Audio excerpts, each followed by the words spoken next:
这个男人来踢馆，他就是臭名昭著的日本网红西巴塔。他不停地嘲笑拳馆大叔。就在西巴塔觉得大叔是一个软柿子的时候，大叔不紧不慢地拿出了一张免责协议。西巴塔说：“你确定签了以后就上擂台，把你打死打伤也不用我负责吗？”大叔点点头。于是西巴塔就开开心心地签上了自己的名字，并且还按了个手印。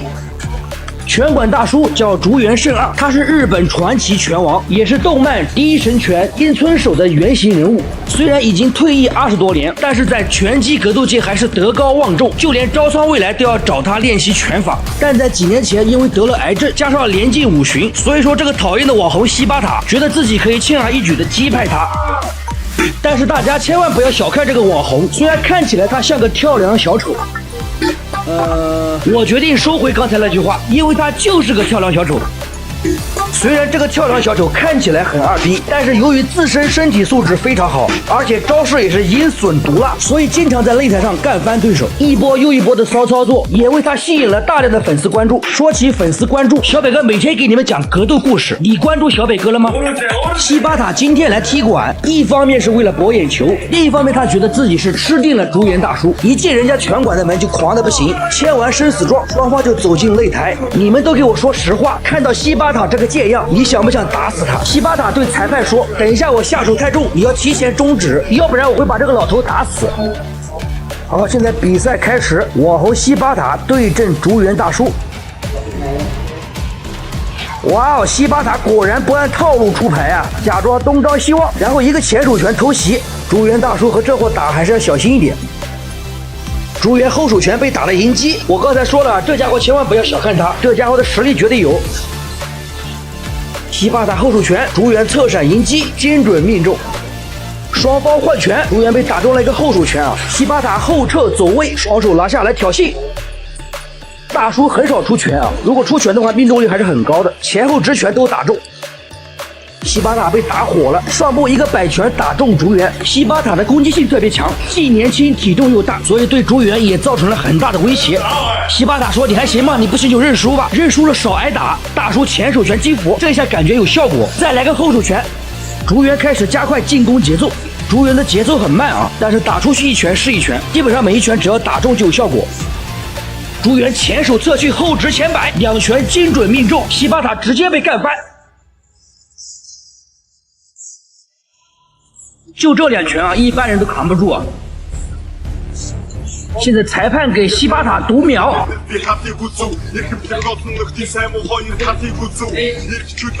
西巴塔起来以后感觉不可思议啊，这个老头怎么这么厉害？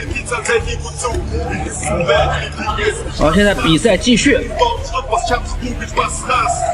西巴塔主动进攻，大叔反击，双方现在开始了拼刺刀模式。竹原后手拳，西巴塔勾拳反击，这一波是忽悠命中啊！我感觉竹原大叔也认真起来了，因为这个网红西巴塔实在是太讨厌了。竹原后手拳命中，又接了一个后手拳，双方继续近身换拳。刚才的一波击中，西巴塔有点力不从心，节后退。哇哦，漂亮！竹原后手拳再次击倒西巴塔。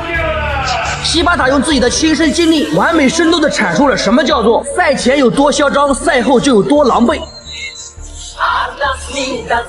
KO。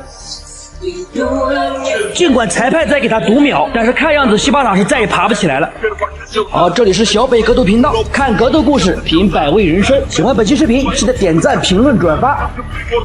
竹原胜啊，这一次真的打累了，50岁的年纪又患有癌症，我们应该把掌声送给他。下期见。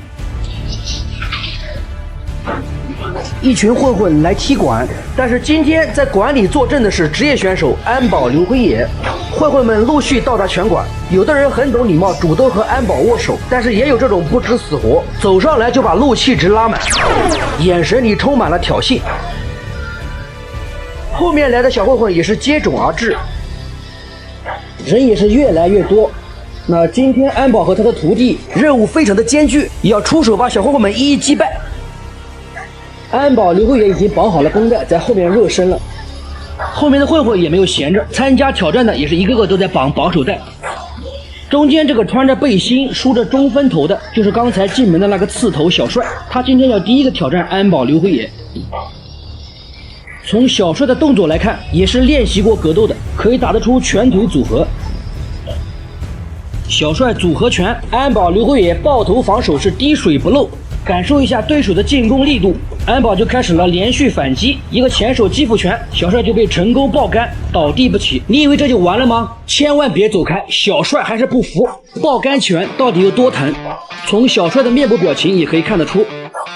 中场休息的时候，小帅说：“你的拳可以，但是你的腿法不行。”安保刘慧也说：“那既然这样，我就用一条左腿和你打。你可以用你的全部，包括两拳和两腿，用一条腿来打，那不等于送人头吗？”小帅顿时觉得自己又行了，加上旁边的朋友一起怂恿，小帅说：“那还等什么？来吧！”哎，我就不信了，你这样用一条腿跟我打，等于是下象棋饶了我车马炮。到底是安保刘慧野用一条腿击败小帅，还是小帅可以成功复仇？喜欢本期视频记得点赞关注。我们下期不对，没有下期，看进度条也知道就在本集啊。第二个就是小帅带着满村人的希望，再次挑战职业选手安保刘慧野。安保的几记左腿把小帅击退，安保不能用拳，所以小帅完全可以压进去打，这样安保的腿膀也施展不出。但是小帅居然主动拉开距离。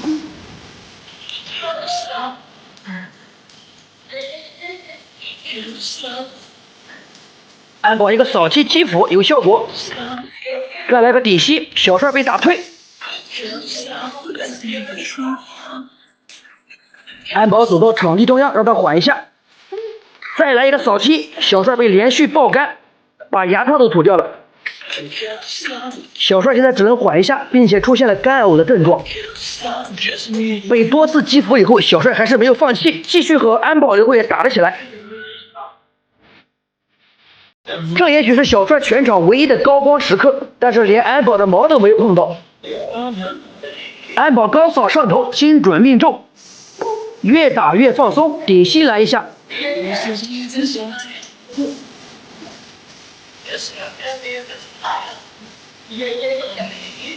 安保侧踹，再来一下，哇，这下把小帅踹飞，小帅成了安保的活靶子。看格斗故事，品百味人生，这里是小北格斗频道，我是你们的小北哥。安保转身高摆腿，这下把小帅打倒，小帅应该是不能起身了。比赛结束，小帅被 TKO， 虽然输了比赛，但是小帅赢得了众人的掌声。后面的比赛还是非常的精彩，有人车轮战安保刘慧野，也有人挑战安保的徒弟。这个白头发的帅哥也是安保的徒弟朱莉，这家伙也是个高手啊！喜欢本期视频记得点赞关注，我们下期见。一群混混组团来踢馆，车轮战职业选手安保刘慧野，结果安保刘慧野请他们吃了一套爆肝大餐。大黄也是和田野的对战中意外受伤。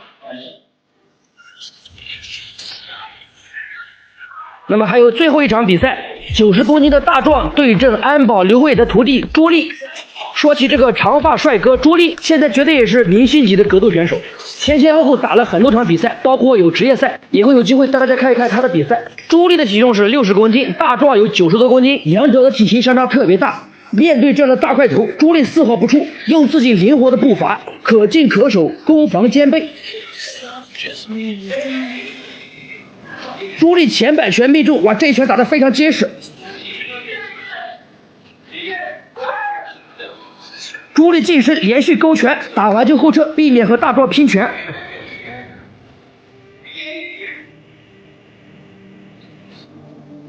漂亮的转身后蹬，朱莉的打法非常有观赏性啊，也是敢打敢拼。大壮到目前为止都没有打出有效的拳法，反而是被朱莉迎击打中了很多拳，鼻子也打破了。哇，漂亮！朱莉的启动速度非常快。大壮的拳腿打的还是有模有样的，但是就是打不中，被迎击打中很多拳以后也不敢贸然的进攻。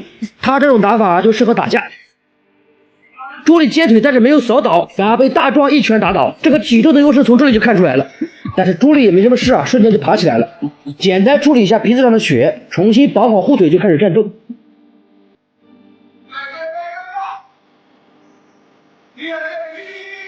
从这个角度看啊，大壮的块头真的大好多。朱莉底膝连续摆拳勾拳，哇，这几拳都打中了啊！大壮后摆拳又被躲掉，朱莉简直是太灵活了。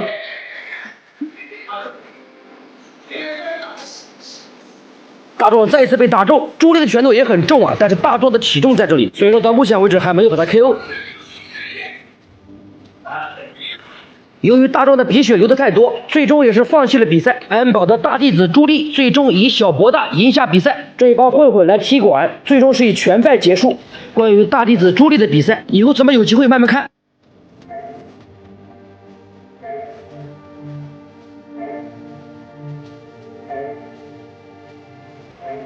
看格斗故事，品百味人生。这里是小北格斗频道，喜欢本期视频记得点赞关注，我们下期再见。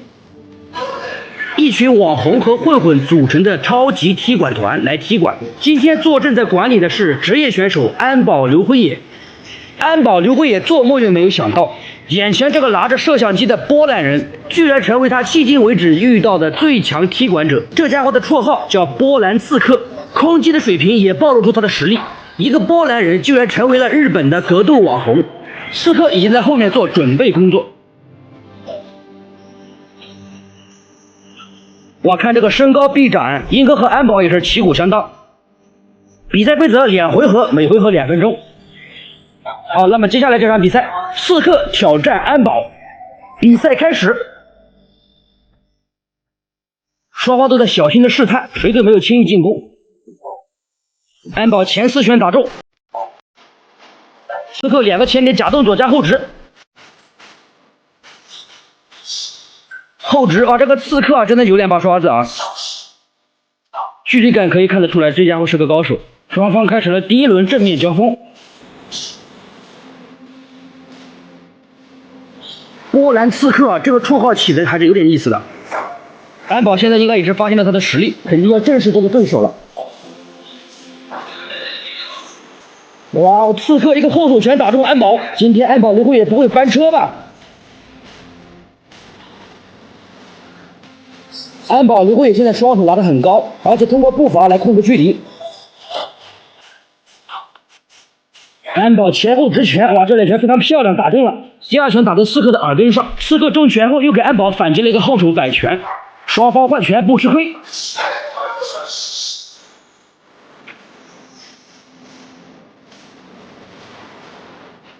这个刺客的经验也非常丰富，打完就搂抱。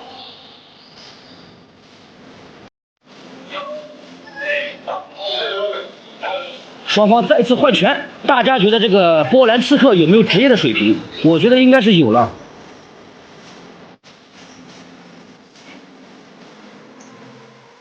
好，现在第一回合还剩下30秒，高水平的对决就给人一种压迫感。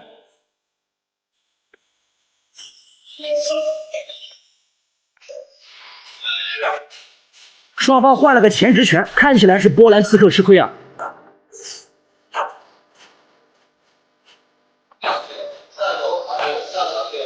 第一回合还剩下10秒钟，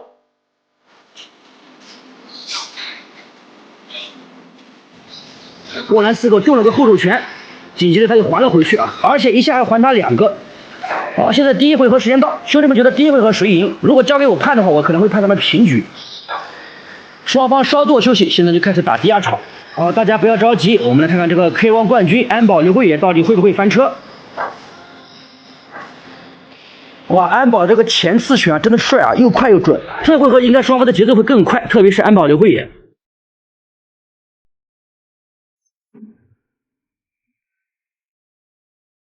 刺客也点中了1拳，刺客现在压着打，但是安保并没有吃亏。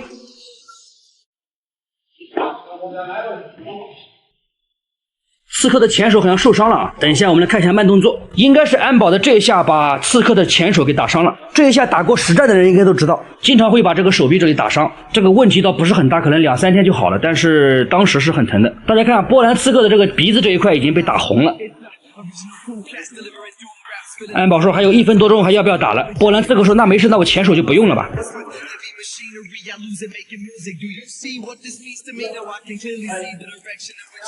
这也不得不佩服他的勇气啊！一只手和安保打。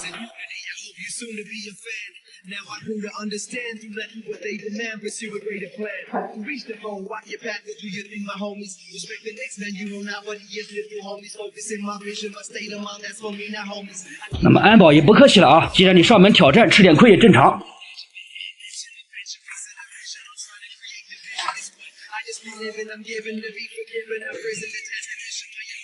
波兰刺客用这个躲闪也可以躲掉不少拳的，而且场地又大啊，可以到处跑。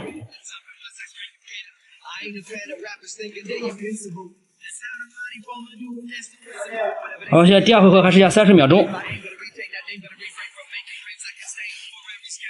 看格斗故事，品百味人生，这里是小北格斗频道。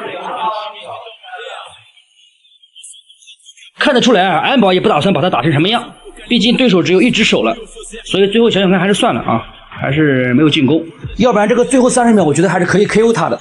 但是无论如何啊，这个波兰刺客的实力啊也是有目共睹，绝对是安保有史以来遇到的最强挑战者啊。和上一期的混混头子井上，大家觉得谁厉害？欢迎大家在评论区留言，下期见。这个男人在街上找小混混打架，他是日本职业格斗选手朝仓未来的弟弟朝仓海。他俩在街上遇到了2个外国人，两人相视一笑，决定今天就打他俩。朝仓海旁边的这个戴帽子的叫信元空，也是个格斗玩票。他说：“你愿意和我打3分钟的架吗？”2个外国人是一脸茫然的看着他，信元空怕他们看不懂，又比划了几下。这个时候啊，白帽子反应过来了，哦，原来是要和自己打架。令信元空万万没想到的是啊，这2个外国人居然爽快的答应了。于是他们就约到了朝仓未来的拳馆。回拳馆的路上，信元空还挺开心的，他说今天终于可以打外国人了。那么好，接下来会发生怎样的有趣故事？大家千万不要走开，结局肯定是让你意想不到。朝仓海问2个外国人：“你们有没有练过拳？”得到的是否定的回答。大家在聊天的期间，信元空已经带好了护具。信元空第一局和矮个子的外国人打2分钟1局。好，比赛开始。戴着红色头套的信元空和戴着蓝色头套的小老外，等一下那个高个子我们就知道大老外。信元空前手拳打中，那这么看来这个小老外确实是没有练过，打起来也是非常的奇怪啊，王八拳开路。信元空加强攻势，小老外有点招架不住，毕竟信元空啊也是个练家子。信元空是越打越起劲，身后的这个大老外啊已经准备好了，然后已经绑上了这个绷带。好，2分钟时间到，信元空和小老外就这样打完了。那最后的得分肯定是信元空赢了。信元空打得很自信啊，决定下一场比赛打3分钟。好，比赛马上开始，但是又有个问题出现，大老外他不愿意戴头套。信元空让他最好戴上头套，那朝仓海也是这样说的，但是大老外坚持不戴。那么好，不戴就不戴吧，比赛开始。旁边的人起哄，让信元空下手轻一点。朝仓海居然露出了这么诡异的笑容。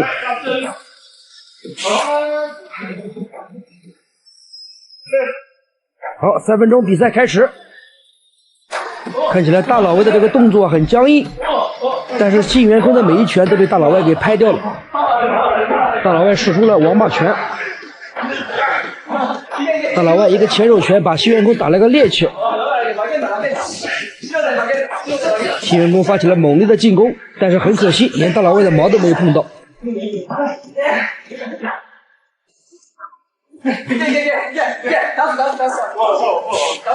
看到这里的兄弟们应该是猜到了一个8九不离10了。看到这个长势憨憨的大老外可不是一般的炮。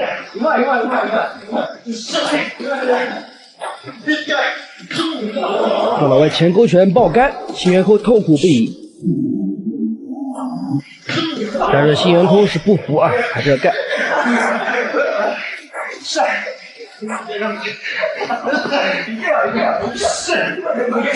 信元空扫腿，被大老外接腿摔倒。大老外再来一记爆杆拳。信元空说：“你的拳为什么这么重？”后面的朝仓海都笑弯了腰。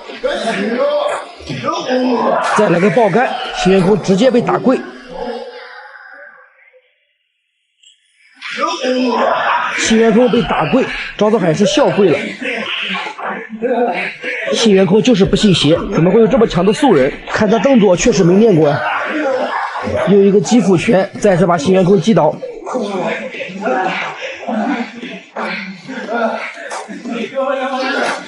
时间还剩下1分半钟，信元空看起来有点力不从心啊。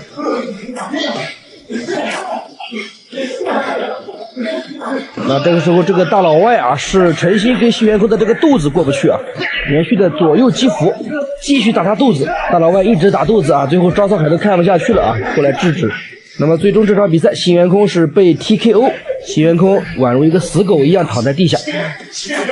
赵少海摆摆手啊，宣告比赛结束。赵少海问这个信元空：“你怎么连一个素人都打不过？”信元空说：“这家伙太强了。”那这个时候，赵少海终于说出了实话。原来大老外的名字叫穆罕默德·萨塔里，是 K1 的冠军啊。今天的所有比赛，包括在路边啊寻找人打架，都是剧本。赵少海和萨塔里是提前沟通好的。那说起萨塔里，我们来看看他在 K1 的精彩瞬间。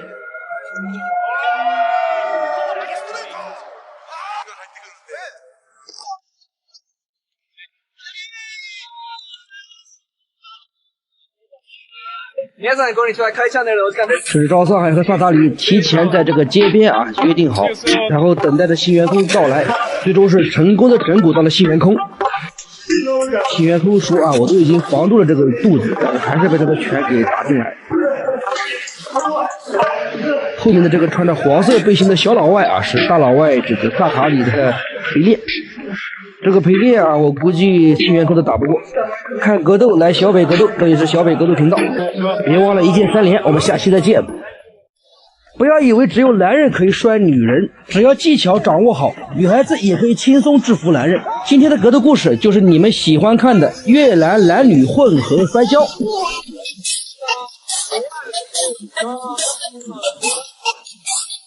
老规矩，先给大家来一段插秧舞助助兴，祝兄弟们在兔年财源滚滚，万事顺心。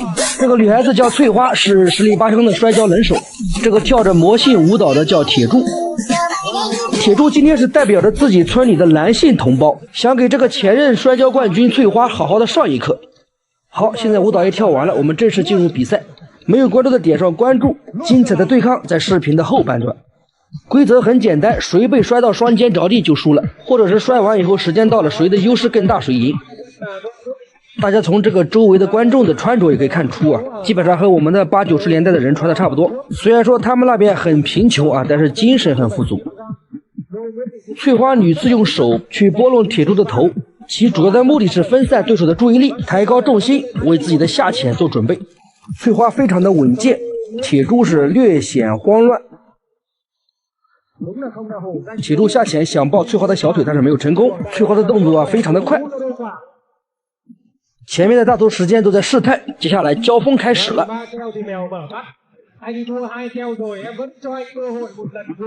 铁柱突然把右腿迈开，其目的是想背摔翠花，但是反而被翠花拿背，差点让自己直接输掉比赛。好，比赛继续，双方来到场地中央。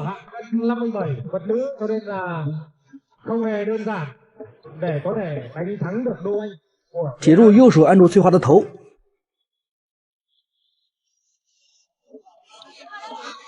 ，và ban tổ chức chúng tôi cũng xin thông báo ngày hôm nay nhận được lời mời của ban tổ chức hội đồng liên mộng gọ 翠花想下潜抱摔，大家从翠花的动作也可以看出啊，她绝对是个老手。hội đồng liên 1978 mậu gọ xin mời tất cả các trưởng đoàn các huấn luyện viên。双方再次正面交锋，翠花和铁柱啊都是压低重心。大家千万不要眨眼，等一下让你们见识一下什么叫做高手在民间。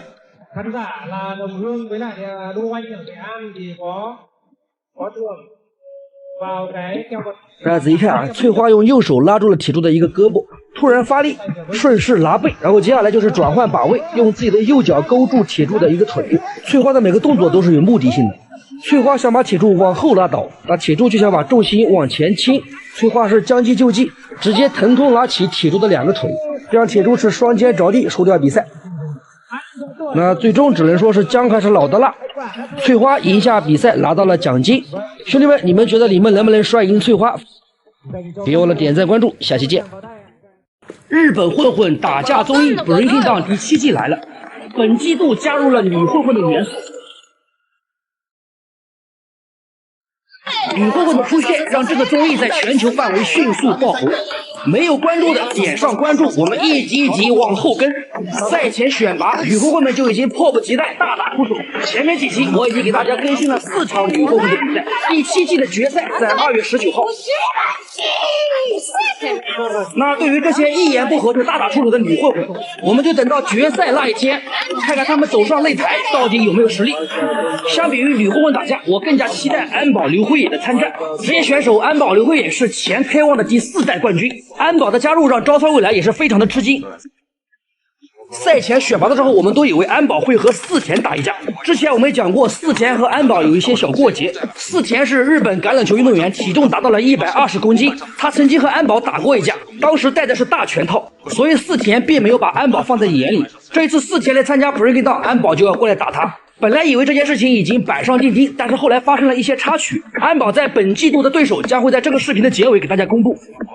赛前选拔面试以后啊，这个四田找到了安保刘慧野。他今天来的目的啊，一个是道歉啊，还有一个目的就是想带小拳套和安保打一下试试看。那既然你已经上门主动求和，安保刘慧野这边也就爽快答应了。大家可以从视频上面的这个画面也可以看到啊，四田的块头比安保是大了一大圈，因为他俩之前带大拳套是打过一次了。如果想看的兄弟可以翻看第7季的第4集。今天带的是分支拳套啊，这样的杀伤力会更大。那么好，接下来四田对阵安保刘慧野。刚开始是先打一下反应啊，然后这个四田要求是打轻一点。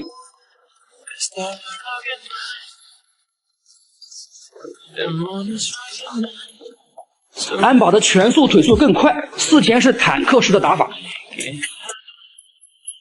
四田的目的很简单啊，就是中10招打1招。四田也算是一个格斗网红啊，经常打实战，他也非常聪明，直接就开始了近身搂抱。安保连续扫踢四田的小腿，安保刘慧野的这个连招太快啊，四田有点招架不住。四田是打着打着就笑场，四田说他的速度太快，我根本就反应不过来，然后说我这个打轻了不行啊，我不敢发力，我怕把你打伤。安保说我和他近身缠斗根本就抱不动他。两人决定啊，把这个力度啊慢慢的加大，一直打到最后一局啊，然后是完全放开，看看到底会怎么样。大家别着急啊，第一个1分钟已经打完，等一下我们看看第二个1分钟。好，第二回合比赛继续。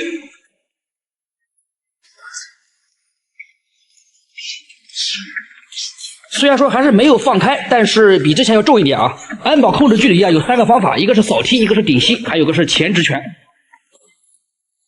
安保使出了漂亮的转身后蹬。安保总是在四田出拳的瞬间先打中对方。四田被打火了啊，把安保给摔出去。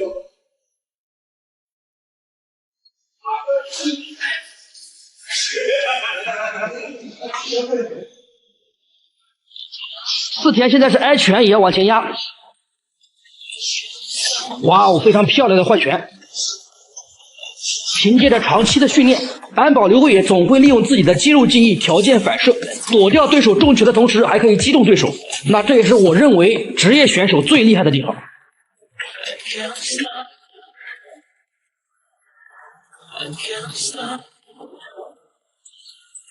时间还没到，四田应该已经累了，居然想让对方停一下，那肯定是不可能的。终于四田顶到了第2回合结束。要知道这个1回合才1分钟啊，对于安保来说才是刚刚热身。那么好，第3回合就是大决战啊，两人可以放开打。好，到了这一回合，我们开启原声模式啊，看看这个原声击打，其实也蛮好听的。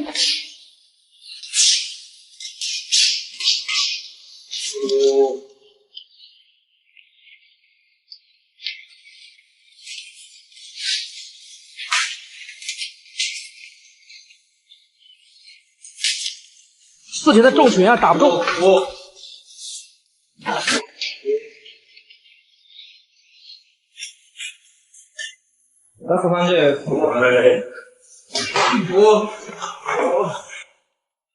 这个爆杆拳啊，一般人顶不住啊。四田这个肚子这么大，肯定是没事。四田由于体能的原因，现在速度也是越来越慢。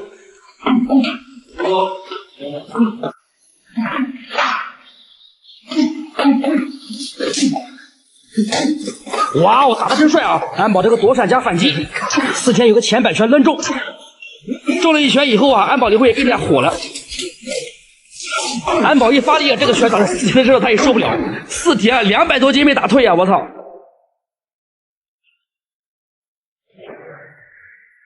职业选手的报价非常严密， 4田的拳虽然很重，但是落点不够精准，说白了就是打不中。后面这几拳是把4田给结结实实的打退。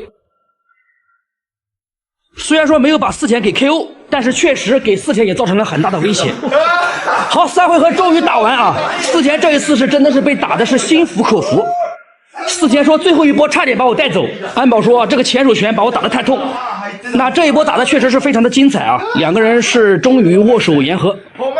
4田和安保的恩怨啊也就告一段落。下面的时间我们来公布一下安保刘慧野在 Breaking 到第7届的对手，他的对手是一个格斗老炮。当年的 K1GP 殿堂级种子选手恶童希利尔阿比迪，职业战绩是37战25胜，其中17次 KO 对手，身高190，体重106公斤啊，妥妥的重量级选手。那对于这场比赛，我个人还是比较期待的。他俩打的应该是每回合1分钟啊，打3回合。对于这个恶童阿比迪，应该很多格斗老炮都认识他，招桑未来和安保刘慧野还是非常敬重他的。那么2月19号，我们就来期待一下这场比赛，看格斗来小北格斗，这里是小北格斗频道，我是你们的小北哥。别忘了1键3连，我们下期再见，拜拜。